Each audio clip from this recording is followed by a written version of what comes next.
नमस्ते दोस्तों। क्या आपने कभी सोचा है कि अगर आपको एक ऐसे जेल में डाल दिया जाए जहां खाना ऊपर से आता हो, लेकिन वो नीचे पहुंचते पहुंचते सिर्फ जूठन बन जाता हो? आज हम बात करेंगे Spanish thriller film the platform की।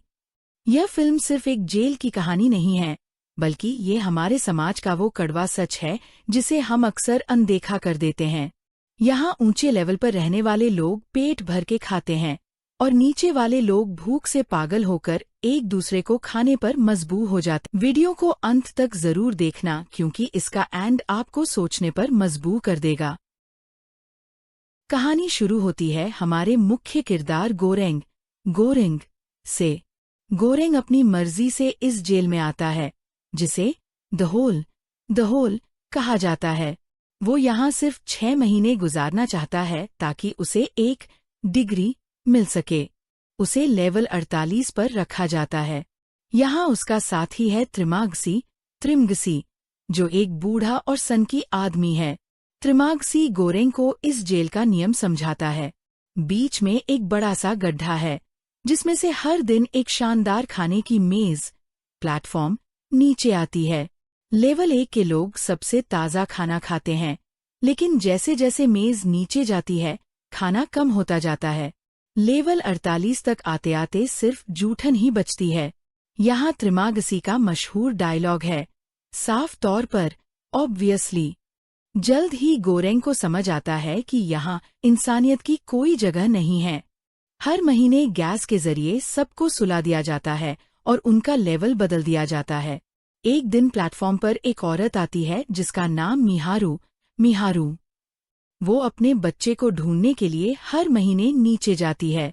त्रिमगसी उसे पागल कहता है, लेकिन गोरेंग को उसमें एक उम्मीद नजर आती है। यहाँ सस्पेंस तब बढ़ता है जब अगला महीना शुरू होता है और गोरेंग की आंखें लेवल 171 पर खुलती हैं। लेवल 171 का मतलब है कि यहाँ खाना बिल्कुल नहीं पहुँचेगा। यहाँ त्रिमगसी गोरेंग को बिस्तर से बांध देता है। वो कहता है कि जिंदा रहने के लिए उसे गोरेंग के शरीर का मांस खाना पड़ेगा। यह सीन बहुत ही दर्दनाक है और दिखाता है कि भूख इंसान को जानवर कैसे बना देती है। किस्मत से मिहारू वहां पहुंच जाती है और गोरेंग को बचा लेती है। गोरेंग बच तो जाता है, लेकिन उसका मानसिक संतुलन बिगड़ने लगता है।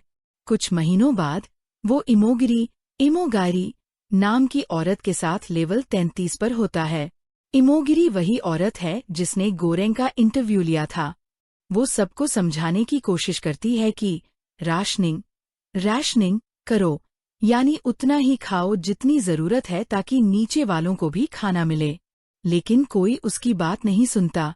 यहीं से गोरेंग को समझ आता है कि शांति से बात नहीं बनेगी। वो और उसका नया साथी बहरत एक फैसला करते हैं। वो प्लेटफॉर्म के साथ खुद नीचे जाएंगे और खाने की हिफाजत करेंगे ताकि लेवल 250 तक खाना पहुंच सके। वो इसे एक मैसेज बनाना चाहते हैं ताकि ऊपर बैठे एडमिनिस्ट्रेशन को पता चले कि जेल के अंदर लोग अब जाग चुके हैं। गोरेंग और बहरत डंडे लेकर प्लेटफॉर्म पर सवार हो जाते हैं। जो कोई भी ज्यादा खाने की कोशिश करता है, वो उसे पीटते हैं। जैसे जैसे वो नीचे जाते हैं, मंजर और भी खौफनाक होता जाता है। लोग मर रहे हैं, एक दूसरे को मार रहे हैं। आखिरकार वो लेवल 333 पर पहुंचते हैं। यहाँ उन्हें एक छोटी बच्ची मिलती है, मिहारू की बेटी। प्रशासन ने हमेशा कहा था कि इस जेल में 16 साल से कम उम्र का कोई नहीं है, लेकिन वो बच्ची वहां थी। गोरेंग समझ जाता है कि असली मैसेज खाना नहीं, बल्कि यह बच्ची है। वो बच्ची को खाना खिलाते हैं और खुद भूखे रहते हैं। बहरत जख्मों की वजह से दम तोड़ देता है और अब गोरेंग अकेला है। फिल्म के अंत में प्लेटफॉर्म बिल्कुल अंधेरी गहराई में पहुंच जाता है। गोरेंग वहां उतर जाता है। वो जानता है कि उसका सफर यहीं खत्म होता है। वो बच्ची को प्लेटफॉर्म पर बिठा देता है और प्लेटफॉर्म तेजी से ऊपर लेवल 0 की तरफ जाने लगता है। यह अंत बहुत ही प्रतीकात्मक सिंबॉलिक। गोरेंग ने खुद को कुर्बान कर दिया ताकि वो मासूम बच्ची, जो कि भविष्य और मासूमियत का प्रतीक है, ऊपर पहुंच सके।